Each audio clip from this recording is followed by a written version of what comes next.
bismillahirrahmanirrahim. Assalamualaikum warahmatullahi taala wabarakatuh. Ñu ngi nuyu waa askanu commune Guinaw Rail Nord yëpp di fi nuyu ñi fi teew ñëpp di nuyu imam mi fi teew tey di nuyu adjoint maire di nuyu la maire moom tamit moom mi fi ñëwul xamuñu la moo tax ñëwul nag mais ñu ngi koy nuyu di nuyu membre yi fi teew ñëpp ñu ngi leen di nuyu di wax ni réunion bi dañoo organiser benn réunion boo gisee ñu def ko média du dara lu dul dañoo bëgg ñi nga xamante ne am na ay mag yu ñuy suivre ak ay paa yu ñuy suivre yoo xam ne mënuñoo ñëw te ñëpp tamit mënuñoo matale bis bi moo tax dañ koy def si média yi bu ko defee ku nekk dina mën a gis vidéo yi xam attaque si boppam lan moo ko tax a jug si commune bi. waaw attaque li ko tax a jug si commune bi nekkul ne Pape Ndiambé kese moo ñu intéressé woon pour ñu attaquer ko comme opposant du loolu de attaque dafa gis ni commune Guinaw Rail Nord dafa bekkoor doxul. bëri na loo xamante ne war na fi mën a am te amu fi te yeneen commune yëpp nga avancé loolu moo tax attaque jug ba attaque jugee nag dal si maire bi wax ak moom ne ko gis nañu commune Guinaw Rail Nord bi amul benn développement te am na yeneen commune yëpp yu ñuy développé la moo tax. te gis nañ tamit suñu espace yi nga xamante ni APS bi moo ko fi bàyyee woon gis nañ ñu koy tabax en plus tabax yooyu noonu tamit la moo tax ñu koy tabax maire bi nañu dafa am ay projets yoo xamante ni pour inter commune bi la. te avant ñoo dem si maire bi ñun am nañu ay information yu xamante ni ñu wóor ne ni espace yooyu noonu maire bi daf koo jaay ba pare ñu dem laaj ko mu ne ñu ay projet pour commune bi la loolu la déclaré woon. léegi ba ñu waxtaanee moom ñu ne ko génneel ñu papier yi justifié ni lii projet intercommune bi la amul benn papier bu koy justifié ni lii projet la en plus tamit amul délibération par des conseils municipaux ñu xam ne kon lii am na lu ci luus. léegi si la ñu créé suñu mouvement bi contacter imam yeeg chef de quartier yi ñëpp ñu war a alerter ñëpp ñu alerter leen ba ñu alerter ñëpp gars yi yëpp si lañ ñëw ñu amaat ay yeneen preuve yi ne kat maire bi si biir wax day fay ay conseil municipal moo tax lu mu yóbbu si maire ba day jàll. ñu ne boobu scandale la ñu demaat ba si biir tamit ñu yëgaat ne centre commercial bi fi APIX bàyyi pour intercommune bi centre commercial kenn amul droit jaay ko maire bi jaay na fa lu plus de 70 cantines ñu ne loolu tamit beneen cas la. ñu boole ko suñuy dossier mu nekk 3 actes yoo xam ne ñu ngi koy xeex muy corruption jaay espace commune bi ak centre commercial yi nga xam ni jaay na ko li nga xamante ni gagné na ko si moom mooy espace yi mu jotoon jaay yëpp xeex nañu ba nga xamante ni espace yi mujjeewul demaat feneen ki mu ko jaayoon moom ñàkk na instant nag espace yi mu ngi fii. deuxième bi mooy centre commercial bi dégg nañu ba léegi nii maire bi war na mën a ñëw pour leeral nañu centre commercial bi fa la si toll parce que bañ ko falee ba léegi am na 3 mois te dégguñu ba léegi lu leer si centre commercial bi. mais ñun nag suñu membre attaque am na ki nga xamante nii moom si centre commercial bi la nekk xam naa ne après dinañu leeralal centre commercial bi cantine yi fan la si toll mu leeral ñu neneen li si topp mooy ñu auditer gestion Ndiambé parce que gestion Ndiambé bi war nañ koo mën a auditer li mu def si Guinaw Rail Nord ñëpp teg nañ seen bët amul benn investissement bu mu fi def du dara Guinaw Rail salte na Guinaw Rail amul sécurité Guinaw Rail amul éclairage Guinaw Rail amul dara te chaque année dañuy am budget te budget bi depuis 2014 ba 2021 gis ñu lan la def si Guinaw Rail loolu tamit bëgg nañ maire bi fi toog ni muy Waly Ndiaye bëgg nañ mu auditer ko parce que gouverner nekkul ne da ngay def li nga bëgg da ngay def li nga xamante ni moom la sa population bëgg population Guinaw Rail li ñu bëgg nag mooy développement Guinaw Rail lañ bëgg ak maire bi fi nekkoon ñu auditer ko. waaw si combat boobu noonu ñu mëne woon ak maire bi di si xeex ak moom si la ñu doxee suñuy tànk ba nga xamante ni maire bi fi nekkoon yàlla dogal na ni ba jóge na fi ki fi nekk nag di bees moom la ñuy wax ni liggéey bi nga xamante ni attaque mu ngi koy xeex ba léegi loolu lay xeex liggéey attaque bi xeex mooy première chose bi muy xeex mooy occupation anarchique des espaces publics occupation anarchique bi des espaces publics yi maire bi war na si mën a jël ay matukaayam mu valoriser espace yi fi nekk fii nii valoriser boo xamante ni ñun suñu commune du ñu ñëwee beneen commune te tamit ku dugg suñu commune tamit di ñu nawloo comme devanture commune bi gis nañ nu mel def nañ ko ay conférence de presse ay yoon ñëpp xam nañ ni nu mel. loolu dañ koy déplorer chaque jour ñu koy ñaxtu depuis 3 mois mi ngi nii nag gis ñu solution war nañ mën a gis solution si occupation anarchique bi parce que nu mu mel daal ñun ñu fiy dund mun ñu la ko expliquer. ci suñu logique bi ñu nekkoo woon jamonoy Pape Ndiambé Dieng ci logique boobu lañ nekk c'est vrai ci diggante bi am na changement ndax jëlee nañ fi Pape Ndiambé mais revendication yi nga xamante ne moom lañ nekkoon doon def des na waaw je suis conseil municipal mais amul lenn loo xamante ne gisagum nañ ko ci liñ doon kaas donc looloo waral xëy na tey ñu gën a taxawaat pour leeralal wala pour soññ maire bu bàyyi xel ci loolu parce que li war a jiitu ci loolu ñu doon xeex moom mooy maire bu toogee mu saytu parce que ñun loolu lañ bëgg a xam ñun ay doomu dëkk bi lañ Pape Ndiamé li mu fi nekkoon ñun xam nañ ko da doon jaay doole di def lu ko neex te tegu ko fedd amul woon kayit lu ko neex la doon def ñu ànd ñu ñëpp ñu takku booloo xeex ñu gis ki fi nekk mu doy ñu dooleel ko bañ koy dooleel conditions yi lan la woon mooy kii bu wàccee nañu saytu li fi moom maire moomul dara ñun ñoo moom ñun doomu gox bi te c'est normal moom mu saytu amul lu muy baale ndax moomul alalu askan bi la gestion bi moom la ñu gis dafa des dafa am ay luubal dafa am ay jaay doole loolu ñu bëggoon mu dellu si parce que loolu taxoon ñu jiital ko ci xeex bi waxuñ ne deful mais dañ koy lancer un appel ci doléance yi nga xamante ne moom ci loolu lañ sukkandikoon ba jàppale ko mu bàyyi xel ci loolu dëgg la 3 mois la fi defagum mais na bàyyi xel ne d'ici peu wala quelque temps war nañu leeralal ci yenn yi nga xamante ne ci loolu lañ nekkoon mu bàyyi xel également ñi nga xamante ne ñoom ñooy liggéey ci dëkk bi c'est vrai war nañu déguerpir mais il faut ñu waxtaan parce que waxtaan dafa am solo gis nañ ne tout am na ñuy jox ay sommation quelque part ñu ci bëri ay doomu gox bi lañ voilà ñu ngi ñaan maire muy waxtaan lu jiitu maanaam muy def ay actes parce que ñooñu déguerpissement bi ak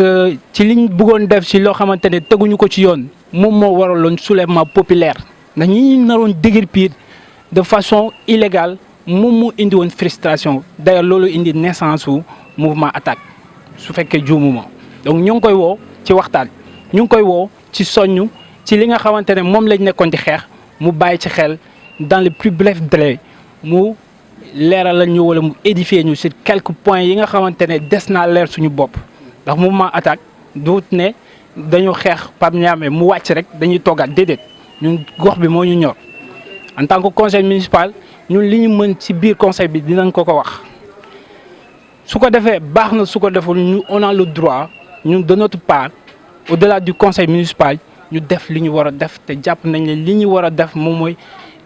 soññ ko dimbale ko ci li nga xamante ne noonu lay def bu fekkee deful safa lu ñu jàpp ne normalul ñu jóg xeex parce que ñun amuñu leneen lu dul xeex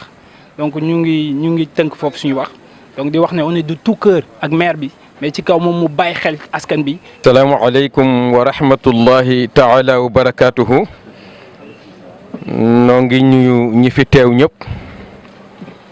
di jiital ci nuyoo bi monsieur le maire di ko ndokkale itam ci umra bi nga xamante ne demoon na ziyaare ji yonante bi di ñaan yàlla yal na yàlla nangul la ñaan waaye ñaan bi yal na ci quartier bi ëppale ñoo ngi lay ndokkale bu baax a baax a baax waaye itam di nuyu assistance bi nga xamante ne ñoom ñëpp toog nañu fi di doomu gox gi di yaakaaru gox gi ñu di leen nuyu yéen ñëpp te di leen ziyaara di leen tatagal waaye surtout itam di rafetlu initiative bu rafet bii nga xamante ne bépp quartier bu am ay njaboot ñu taxawaay bi quartier boobu war nañ caa mën a amee yaakaar ñu wax rek ne rek suñu kàddu du ci bari lu dul di wax ne ñoo ngi adhéré ci initiative bii ngeen amee ndax effectivement warul nekk problème mu nit warul nekk problème mu personne waaye dafa war a nekk problème boo xamante ne pour gox gi la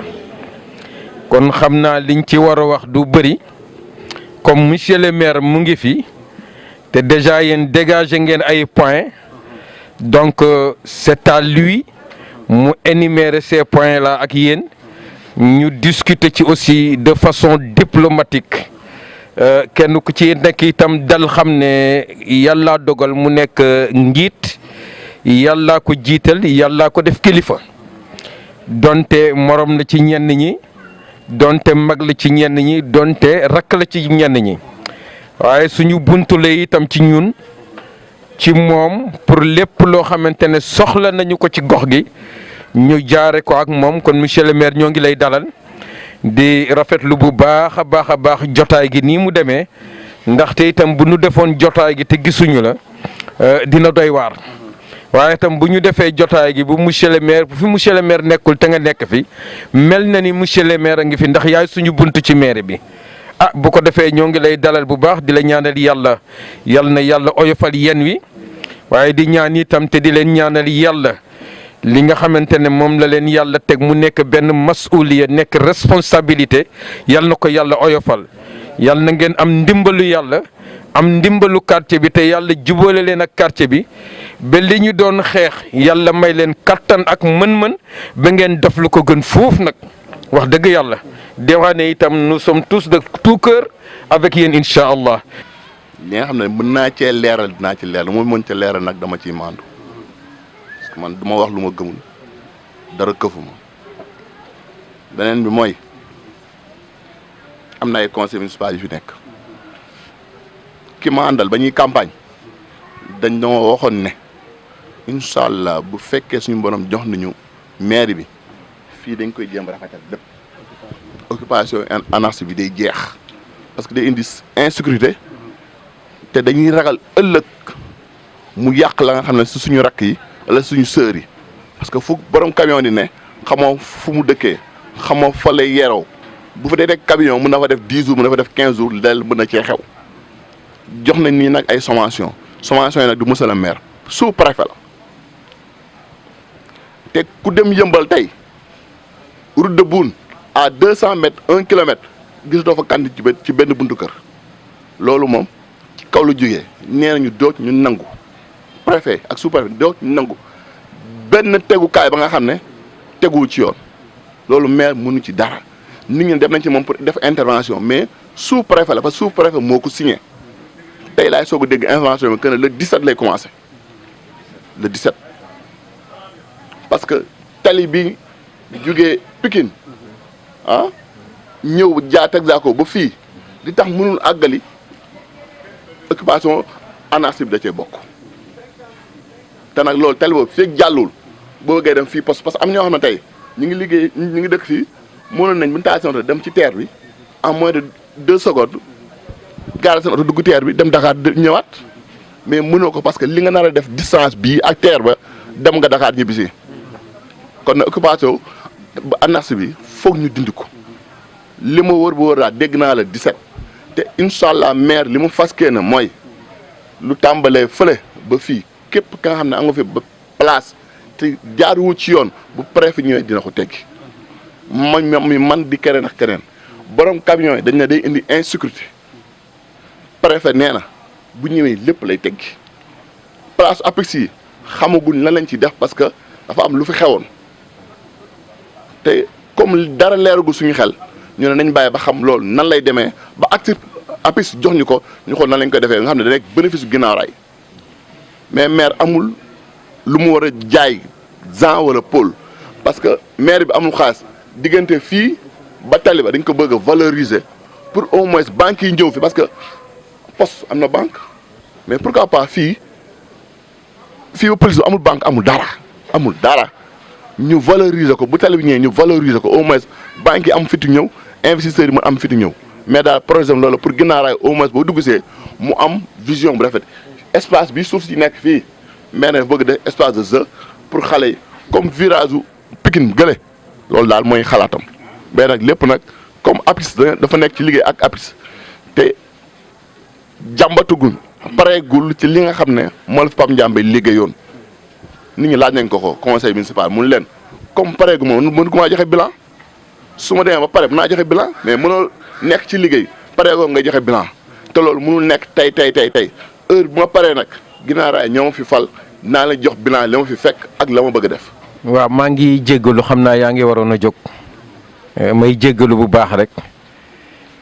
bi ma déggee point yi kii wax am na ci point yoo répondre mais am na boo xam ne bi léegi répondre ci muy problème mu xool ba càmbar bi ndax yéen a ngi ci wala attaqué gu leen ko wala. waaw déggoo ma ne tàmbali nañ ko mais boo tàmbalee mbir fii ak pare mën a wax fa tàmbali nañ ko tàmbali na lépp mais comme ginnaaw dafa yaatu bëggul wax lii bàyyi lii dafa bëgg su paree lépp mu soog a woo conseil municipal ne leen man kat ba ma ñëwee lii laa fekk ak lii lañ ma jox wax na ko conseil municipal gars yi pose nañ question mun leen maa ngi ci mais fii ak pareeguma du ma wax waaw te comme dafa am ay litiges yu fi am place APIX yëpp am na ñu mu ko jox dégg nañ jox nañ ko cantine yi am na cantine yoo xam ne dañ ko joxe am na ñoo xam ne daaw ñëwoon fay loolu yëpp foog mu lijjanti ko ba mu leer xam cantine ñu joxe la mu tax ñu joxe ko ak ñi ko jox ci yenn condition lañ leen ko joxe ñi daawoon fay la mu tax du ñu fay loolu la ñuy wax conseil municipal te man loolu laa fekk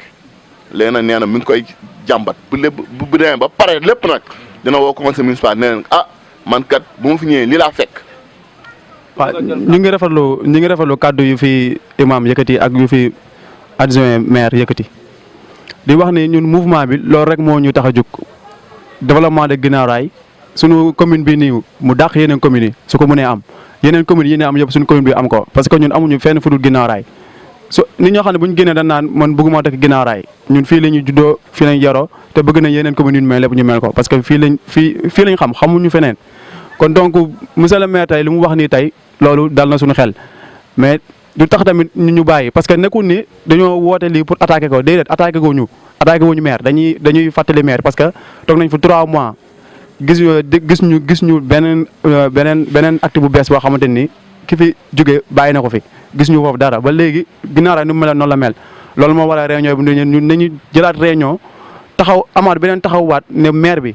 li nga xamante ni moo fi nekk ba léegi mu ngi fi yow si foo si toll te gis nañu moom adjoint maire lu mu ñu répondre nee nañu mu ngi si déguerpissement yi dina ñëw centre commercial bi tamit dina ñëw loolu lépp mu ngi suñu kanam kon donc ñun tamit ñi nga am suivre du xool ba xam loolu noonu fa lay mujj parce que ñun lépp léegi dañoo bëgg mu dellu si moomeelu Guinaw Rail parce que Guinaw Rail mu ñun moo ñu soxal kon comme que yàlla dogal na ni ku nekk si ku bokk si mouvement bi doon ànd ak ñun xeex li nga xamante ni moo nekkoon gestion centre commercial bi moom yàlla dogal na tey moom mi ngi centre commercial bi xam naa dina ma gën a ëpp information si centre commercial mu leeralal waa commune Guinaw Rail seen alal ba xam si yan condition la nekkee. am na ñoo xam daan nan xeex mais seen xeex daawul am avertissement parce que lan mooy doon kon problème bi daaw ñu dugg si gestion bi mais yàlla dimbal ñu attaque ren fexe nan ba au moins kenn ki ñuy toog mu Adnaan bokk na si conseil ñoom Habib ñu bëree bëri ñoo xamante ni ñi ngi si mairie ba na nga xam na la fay xew chaque jour information yi ñu daan rëcc dootul rëcc loolu rek avantage la comme benn mini man élément attaque la maa ngi liggéey si centre commercial ba ak ñeneen ak ñi am Cheikh Mbacke mi ngi toog élément attaque la mi ngi liggéey ci mairie bi kon mun na ni information yi ñu daan rëcc yàlla defal ni sutural bu bëri dootul rëcc parce que loolu combat la si booy xeex combat da nga am loo xam ne stratégie la am ñoo xam da nga leen teg pointé au moins na la jox information ñun amul lu ñu siy ragal parce que ay doomu Guinaw Rail lan te suñu loxo seet nan comprendre na amul lu ñuy ragal pour wax nangam wala nangam média lañ jaakaar lool mais comme li grand élage wax li mu wax rek dañoo nekk si càmbar mooy état des lieux boo koy def nag au moins maire bu tooy war nga ko mooy 100 jours loolu la yoon wax 100 jours pour nga xam moom dina def càmbar pour nga mën ko attaquer sax ni ko nangam yaakaar naa bu 100 jours yi matee mi ngi soog a mat wala matagul wala man na voilà rafet na li ñu def nii attaque dafa rafet parce que waruñu leen bàyyi ne seetaan leen rek ñu nekk ci li ñu nekkoon parce que information yi aussi il faut muy jàll ñi xam fan lañ toll loolu mooy dara suñu xel ñun ñëpp si dut boobu la nekk mais lépp loo gis dafa am yoon dafa Guinaw Rail ndaw na ndawul te caytu aussi boo bëggee mul jaar yoon caytu bu day sell loolu la sati boo jugee nit pour attaqué ko koo xam boo koy attaqué dafa xaw a luus da nga koy sooy topp ko ba mu affaire yi jaax nga doog a dal ci kawam man propos centre commercial moom pour man beneen question nga may laaj mais su fekkee cadre au serre audit nga ma ciy wax ak Pam Ndiambe non loolu question yi boobu dama koy bàyyi am na commission bu ko war a def te yaakaar naa ñi ngi ci liggéey am na commission boo xam te ne ñoom loolu mooy seen liggéey comprendre nga Habib sax su ma fekkoon Habib moom nga xam te si attaque la bokk moom si commission boobu la bokk ñoom démarré nañ liggéey ba ñi ngi ci ñoom ñoo si gën a joxe information man information yoo xam te ni mën naa ko joxe rek bref parce que attaque la ñun ñëpp on est ensemble mooy centre commercial jàpp na ne am nañ 392 cantines yu fa nekk comme bala mu doon wax 70 mais 71 lan fa attribué moom la gars yi tuddee jaay yéen ñi fi nekk mooy 321 ñoo fa nekk ñoo fonctionnel te nekkul yëpp a fonctionnel am yoo xam te ni dañ ko joxe yoo xam te ne ay faveur la woon te faveur am na yàlla dimbali ni ba yu bëri dañ na faveur mooy ñooñu te placé la ni cantine bi yaa ko moom del jaay dee fay yàlla dimbali ni si ba dindan ko mais 71 nag daa am nu koy dundee nekkul coow moo koy dundee nekkul wax ci saw moo koy dundee daa am ñoo xam te ni commission boo xam te ñoo koy saytu ñoom ñoo si nekk pour liggéey ko te yaakaar naa comme li maire wax rek que ça soit muy waaw comme maire li mu wax rek que soit muy centre commercial bi muy poste fi APIX si bàyyi waaw muy occupation anarchique lépp loo gis loo xamante ni yoon nañu topp ko gars yi ñu ngi si waaw dafa laaj tuuti temps nag parce que affaire liggéey bu jaar yoon la nga bëgg a def mais commission bi nga xam te teg na leen centre commercial la pour ñu ceytu centre commercial ñoom ñu ngi si te yaakaar naa si fan yu ndaw di ngeen dégg résultat boo xam te ne ñoom ñi ngi ko doon def waaw ñun moom suñu position may ñu wax si liggéey boo xam te du suñu liggéey quoi. wax nañ ci point yu demee ne occupation anarchique bi route vers Thiaroye ak péage bi ak les postes laissés par APIX cantine centre commercial bi ak audit bi mais 3 points yi adjoint au maire li mu ci tontu dafa leer parce que nee nañ dañoo nekk si ceytu te kuy càmbar te pareegoo pour nga joxe ay résultats du yomb kuy càmbar te pareegoo pour nga joxe ay résultats du yomb loolu dañ ko koy nangul mais aussi ñuy fàttali que ni attaque nekkul mouvement boo xam ne daf fi nekkoon di xeex nekkaa fi di xeex jëmale ginnaaw suba da ngay xeex leen jëlee ko fi toog nag pour mën a liggéey donc ñuy ñaan maire bi lépp loo xam ne mu ngi koy def muñ ci impliqué te déguerpissement bi muy def nii bi nga xam ne mën na ne préfet moo koy def mais yenn localités yi du mel ne mbedd yi yooyu ay attribution maire lay doon yoo xam ne liggéeyu maire la préfet amul droit du foofu yooyu maire mooy lijjanti loolu noonu lépp lu ñu ci mën di def ñun waa attaque bu ñu woowee population civile bi dañ ciy ànd ak moom te je pense que loolu moo gën a nekk sax arrangement am loo xam ne commune bi ñoo ko njëkk a bëgg proposé ko mu def ko moo gën li nga xam ne moom moo ko bëgg ñëw di ko proposé ci commune bi bu boobaa ay juyaloo mën na ci am donc nous sommes prêts ba nga xam ne lépp loo xam ne woo nañ ci dañuy ñëw jàppale ko ci lépp luy suñ xalaat aussi dañuy ñëw liggéey ak moom parce que suñ tur bi boo ko déggee rek da nga yaakaar ne turu révolutionnaire lay doon wala turu la koo xam ne bëggul jàmm toog mu ngi attaqué wala dara non loolu taxu ñoo jóg li fi nekkoon jëlee nañ ko fi am na ci luñ koy topp te loolu incha allah rabbi nee nañ ñu ngi ci parce que luñ gën a bëgg mooy ki fi jugee ñu audit ko xaalisu ginnaaw raay bi nga xamante ne si nii luubal na ko ñu jéem a xam fan la ko dugal loolu ne ki ñu jiital ci xeex bi mooy monsieur Waly Ndiaye moom lañ ci jiital parce que moom moomul commune bi ñoo moom ñun ñoo moom alal bi ñun ñëpp ñoo moom li nga xam ne moom la ki fi nekkoon luubal moo tax ñu jiital ko ci combat bi pour mu ceytul ñu loolu ba xam état des lieux ba fan la si toll. donc loolu laa amoon loo xam ne si nii maa ngi ko doon leeralaat bu fekkee ne aussi ñi fi nekk nii nga xam ne mën naan ay impact lañ wala tamit poos yi ñoom dañ ci doon liggéey wala yenn espace dañ doon liggéey te déguerpissement bi daf leen ni laal. ñu ngi leen di ñaan képp ku ci am question booy posé nga posé ko si donc monsieur le maire xam bu baax moom aussi naka la si tontoo. parce que ñun korol dañoo toog ba si yàgg ñu indil ay sommation jox nañu ne da ngeen war a jóg te monsieur le maire Waly si campagne bi dafa ñëwoon foofu wax ak ñun am lu ñu wax ak ñun ñu signé ko mu wax ko ak ñun mënuñu carrément garage yi jour bu yàlla defee ba mu falu maire daf ñuy miireel garage yi. ñun ñu ne ci biir di liggéey mbedd bi dox bu ko defee duñ jot ak mbedd bi dara ñu toog ba si yàgg mu indil ñu ay sommation 3 jours ne da ngeen war a jóg bon ñu def délégation dem fa wax ak moom mais ba ñëwee daf ñu leen xamal ni nu loolu préfet la moom du moom mais moom li ma jaaxal mooy préfet nan la mën a duggee sa biir gox si biir mbedd yi di déguerpir te yógoo ko préfet kay xanaa buy déguerpir kay ànd si gi ne si kaw tali bi. foofu la am droit déguerpir mais yow fekkee sa biir gox sa biir koñ fa muy déguerpir yow loolu war nga koo mën a yëg moom mën a yëgu ko ñun daal li ñu bëgg mooy comme lu mu waxoon te woon ak ñun comme que ñun ay doomu gox bi leen te fii leen dëkk juddoo fi yaroo fi màggee fi ba ibbi fi garage di liggéey li mu waxoon te woon ak ñun mooy miire bi mu waxoon da koy miire nanu ko miireel bañu ñun ñu kon di liggéey suñu liggéey bu ko defee ñun duñ jot ak dara ak mbedd bi mais ñëw yëkkatuñu teg fa nit ñun loolu duñ ko nangu. bu dee nag si wàllum nag defar suñu gox su fekkee si wàllum defar suñu gox ñun ñu ñëw ànd defar gox bi mais pour yëkkati nu fa ñun teg fa yeneen nit moom loolu duñ ko nangu waaw loolu moom duñ ko mës a nangu moom. bu dee defar nag ñun ak gox bi ñun li gox bi baax ñun ñëpp ñun amul problème ànd nañ ci pour defar si gox bi mais fekkee te ni yëkkati nu fa ñun teg fi yeneen nit moom loolu duñ ko nangu waaw te ñun dafa am lu ñu waxante woon ak ñun ba pare ban d'accord si loolu léegi bu ñëwee ñu moo waxaat beneen wax ñun affaire bi daf ñuy jaaxal. te kilifa waru doxee noonu kilifa moom boo xasee wax ba pare li nga wax da nga fa war a dëgër mais nga wax tey soo ëllëg nga waxaat ñun xamuñu ko wax dëgg yàlla ñun daal loolu laa bëgg man mu leeral ñu si carrément waaw parce que ñun préfet ñun amul droit dugg si biir kii di déguerpir te préfet kaw tale lay déguerpir mais dugg si biir gi kooku si maire bi la aaju si moom la sukkandiku moom nag lañ bëgg léegi mu wax ñu leer bu fekkee daf ñuy woo ñu ñëw toog en table ñun ba ñu toog waxtaan mais ñun woowuñu defuñu dara dañoo jékki-jékki indi des sommations fekkee nag woow na si ñun ñu toog table waxtaan ñu xam ne ñuy tëralee solution ñun pare na pour loolu bu dee tamit day déguerpir pour defar gox bi amul problème ànd na ñun doomu gox bi lan li suñu gox baaxee rek ànd nañ si. ñoom ñi nekk suñu ginnaaw ak ñoom Khalifa ak ñoom grand Pape ak ñii ñëpp ay ouvriers yoo xam ne si commune bi lañ nekkoon tamit comme li attaque di xeex même cause bi la ñuy xeex pour seen koñ pour seen commune baax ñoom loolu la ñuy xeex. ñoom nag moom bu leen maire bi proposé ne dafay def ay projet wala déguerpir leen pour commune bu baax ñoom day si nangu à 100% mais lépp rek réeroo amul ñàkk a waxtaan moo am. mais moom ñi fi nekk ni jëm waxtaan ak ñoom mu xool ba xam dina leen mën a organiser pour ñu fa pour fu ñu nekk bu leen mën a déplacer ba organiser leen ba ñuy liggéey ba du am benn occupation anarchique bu nekk loolu mun na nekk loolu moo gënal ñi nga xamante ni ñoo dëkk si commune bi te am fa espace dafa liggéey. parce que loolu la ñëpp di wax mais mënoo ñëw rek kenn du nangu ne nga jël nit déguerpir ko fa espace boo xamante ni soxla woo ko ñu toogal ba mu yàgg ñu gisaat keneen di fa ñëw di liggéey wala ñu fay tabax loo xamante ni tamit mooy raw la fa nekkoon. kon ba léegi suñu xeex day continuer kon donc moom monsieur le maire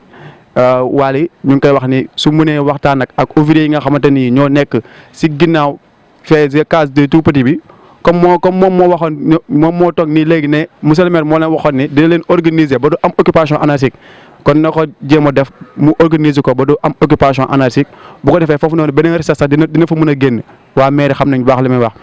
bu nekkee nag mun ñu ko organiser. ñoom Pape lu mu wax leer na nee na bu nekkee defar commune bi moo tax mu déguerpir leen pour commune bi baax kon loolu moom ñoom dinañ si ànd à 100% di wax ni di remercier ñëpp rek di wax ni attaque nekkul ne tur bi comme ni nga koy déggee rek ànd taxawu commune bi la képp ku taxawu sa commune rek yow attaque nga bokk parce que gis nañ léegi commune Guinaw Rail ñëpp nga taxawu seen commune boo dugg quartier boo dugg ñi ngi bale ñi ngi fobeere ñi ngi peinture ñi ngi taal ay lamp léegi Guinaw Rail leer na nañ mais dafa nit ñi lu ñu xeex seen quartier defar ko ba mu rafet am na loo xamante ni fa lay mën a yem maire mooy mën a continuer la des maire lu mu mën a continuer mooy li nga xamante ni ñi fa dëkk seen doole yeggu fa maire yeggal leen ko mooy comme lu mel ne Thiaroye bi ak route nationale bi ni nga xamante ni moom mooy entrée commune bi bëgg nañu mu defar ko comme ni ko maire bi waxee ne loolu mooy seen projet boobu noonu ñu rafetlu nañ ko trop bëgg nañ mu gën a gaaw mu defar ko nga xam ne commune bi dina am changement. tëli bi nga xamante ni moom moo ñu indil problème tëli bii nii ndax tëli bi su baaxul oto yi tamit bu ñu defaree suñ koñ ba pare oto yi su koñ bi la ñuy jaar di ko ni teggi caaro yi di dugg suñ koñ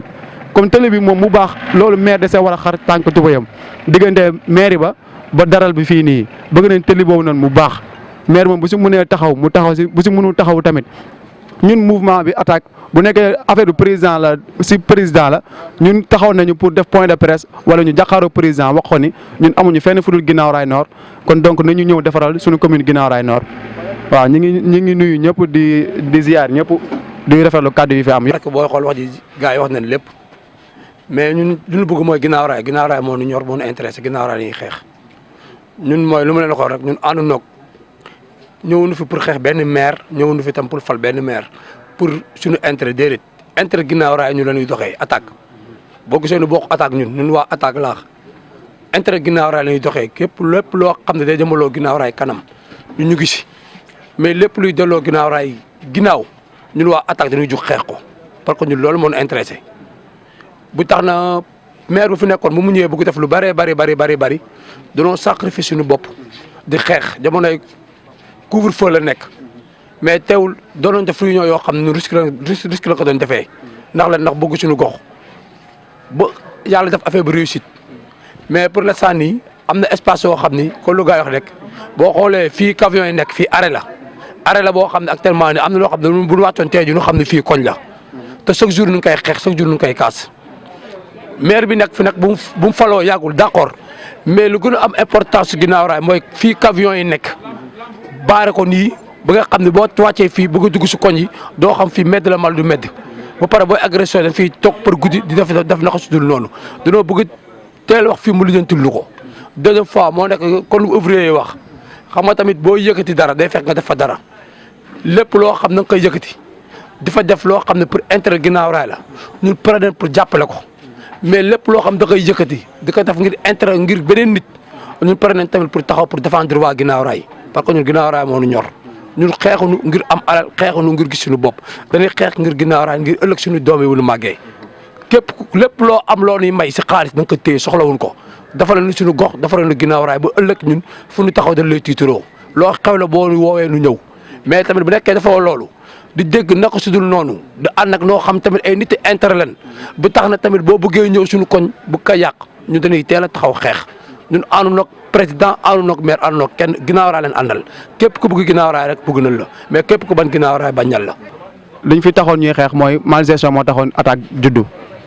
malgestion moo tax attaque juddu kon malgestion boobu noonu ba léegi attaque mi ngi toog tamit di xool ba xam ñi fi nekk dinañ def bonne gestion wala duñ def bonne gestion ñu ngi toog di xaar. bu bonne gestion amee waa attaque dina ànd ak maire bi liggéey pour seen développement commune attaque dafay nekk pour intérêt commune bi kese nekk fa pour intérêt maire